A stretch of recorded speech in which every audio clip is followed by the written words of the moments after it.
एक भारतीय युवा मोर्चाचे प्रदेशाध्यक्ष असणारे कृष्णराज महाडिक आज अहिल्यानगर दौऱ्यावर आहेत. आपण त्यांच्याशी संवाद साधूया.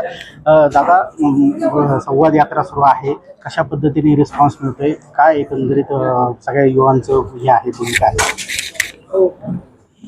सन्मान्य मुख्यमंत्री देवेंद्रजी फडणवीस साहेब, सन्मान्य प्रदेशाचे अध्यक्ष रवींद्रजी चव्हाण साहेब यांच्या मार्गदर्शनाखाली आणि नेतृत्वामध्ये काम करत असताना संपूर्ण महाराष्ट्रामधली युवा पिढी फार जागृत आहे. मी प्रत्येक जिल्ह्यामध्ये प्रवास करतोय. युवा पिढीची जी ऊर्जा आहे ती खरं तर म्हणजे माझ्याकडे शब्द नाही आहेत ते व्यक्त करायला, परंतु इतका चांगल्या पद्धतीचा प्रतिसाद आहे. मी संघटन वाढवण्याच्या दृष्टीने हा संपूर्ण प्रवास करतोय. आज अनेक युवा पिढी किंवा तरुण हे जे पक्षाशी निगडीत सुद्धा आज नव्हते, ते पक्षामध्ये मोठ्या प्रमाणात सहभागी होताना किंवा प्रवेश करण्यासाठी आज त्यांची इच्छाशक्ती निर्माण झालेली आहे. कारण मी वारंवार हे सांगतोय, राजकीय दृष्ट्या तुम्हाला काम करायसाठी तर युवा मोर्चापेक्षा एक उत्तम व्यासपीठ मिळणारच नाही, परंतु क्रीडा क्षेत्र आहे, रोजगार आहे, विद्यार्थ्यांचे शिक्षणाचे प्रश्न आहेत, तंत्रज्ञान क्षेत्र आहे, उद्योग आहे, असे म्हणजे युवकांशी निगडीत कुठलाही क्षेत्र असो त्या प्रत्येकासाठी युवा मोर्चा आता सक्षमपणे काम करणार असं मी आवाहन त्यांना करतोय. आणि हे कुठं तर गोष्टी किंवा विचार त्यांना पटत असतील म्हणून इतका प्रतिसाद त्यांच्यामध्ये दिसतोय आणि या गोष्टीचा मला आनंद आहे. एकंदरीत तुम्ही युवांना संधी देणार असं सांगत होता, परंतु महानगरपालिकेच्या निवडणुका गेल्या, त्यानंतर जिल्हा परिषद असतील, विधानसभेमध्ये यामध्ये अत्यल्प प्रमाणात जे आहे युवांना संधी दिल्या गेली भाजपकडनं, त्याबाबत आता काही वरिष्ठांना काही चर्चा करणार आहात? तुम्ही जर आता आज पुण्यश्लोक अहिल्यादेवींच्या जन्मभूमीमध्ये अहिल्यानगरमध्येच तर आमचे नगरसेवक बघितला तर इथंच उभारले आहेत काही की जवळपास 25 पैकी 15 ते 18 नगरसेवक हे 40 आणि 35 वयोगटातले आतले.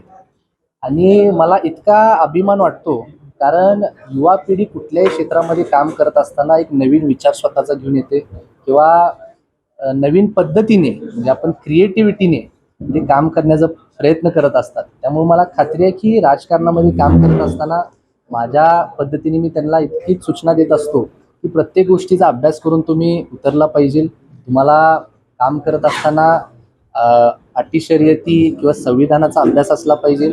आणि अजून तुम्ही तरुण आहात, तुम्ही प्रत्येकजण कुठल्या ना कुठलं तरी शिक्षण घेऊन तिथं आला असतात, परंतु ह्या सर्व गोष्टीचा अभ्यास करून त्या प्रत्येक विषयामध्ये उतरणं हे अत्यंत गरजेचं असतं. कुठेतरी निवडणुकांमध्ये युवकांच्या रोजगाराच्या, स्वयंरोजगाराचे जे आहेत त्या घोषणा दिल्या जातात, आश्वासनं दिली जातात, मात्र ते पूर्णतः होत नाही. याबाबत आपल्या पक्षाची काय भूमिका नाही, मी एक आपल्याला खात्रीपूर्वक सांगेन, आम्ही भारतीय जनता पार्टी युवा मोर्चा म्हणून रोजगार विषयावरती जे काय कामकाज करणार, मी तुम्हाला सांगतो ही गोष्ट नाकारू आपण शकत नाही की रोजगाराचा प्रश्न खरंच प्रत्येक जिल्ह्यामध्ये दिसतोच. अनेक ठिकाणी MIDCs आहेत, अनेक ठिकाणी MIDCs नाही आहेत. प्रत्येक जिल्ह्याचे आपापले प्रश्न आहेत, परंतु आम्ही युवा मोर्चा म्हणून जे काही जाहीरपणे सांगेन त्यावरती आम्ही रिझल्ट ओरिएंटेड काम करणार.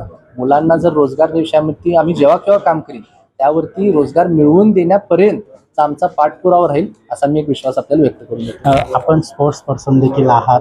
F1 रेसच्या बाबतीत आपण मागील एका याच्यामध्ये भाष्य देखील केलं जातं, त्याबाबत काही पुढं प्लॅनिंग झालं आहे?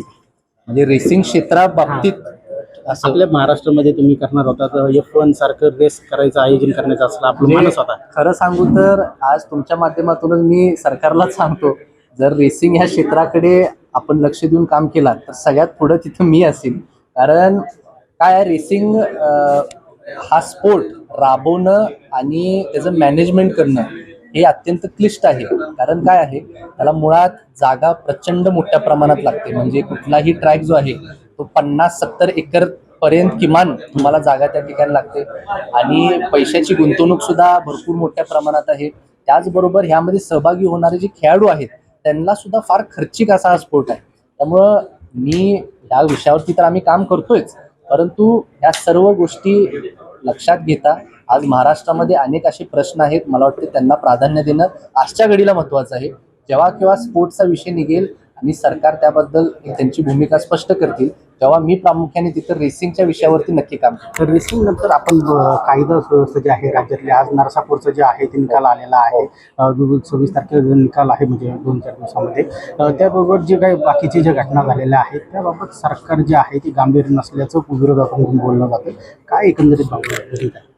मी संपूर्ण बातमी किंवा ह्या बाबतीत निकाल काय काय झालेत हे अजून बघितलेलं नाही. मी बघून आपल्याला सांगेन. परंतु सन्माननीय मुख्यमंत्री साहेबांची, देवेंद्र फडणवीस साहेबांची जी सरकार आहे ही लोकहिताची सरकार आहे, न्याय देणारी सरकार आहे. आणि मला खात्री आहे की ह्या बाबतीत जी काय लोकांची भूमिका होती त्याच बाजूनी सरकार असेल आणि ठामपणे त्याच्यावरती ते काम सुरू करेल. रोहित पवारांनी शेतकऱ्यांच्या कर्जमाफीसाठी आंदोलन केलेलं होतं. त्याबाबत आपण आता ज्या पद्धतीने आक्रमकपणे ते लढता येते त्याला उत्तर म्हणून आपण काही करणार आहोत. मुख्यमंत्री देवेंद्र फडणवीस साहेब हे शेतकऱ्यांच्या हितासाठी अत्यंत सक्षमपणे गेले कित्येक वर्ष काम करत आले आहे. त्यांनी एक महाराष्ट्राच्या इतिहासातला एक खूप महत्त्वाचा निर्णय कर्जमाफीचा घेऊन त्या ठिकाणी त्याचं आव्हान केलं किंवा त्याची अंमलबजावणी केली आहे. त्यामुळे त्याच्यावरती परत स्वतः काहीतरी स्टंटबाजी करण्याचा प्रयत्न कुणीच करू नये अशी मी सगळ्यांनाच विनंती करणार आहे. नक्की जे आहे हे होते कृष्णराज महाडिक, गिरीश रासकर, नवराष्ट्र, अहिल्यानगर.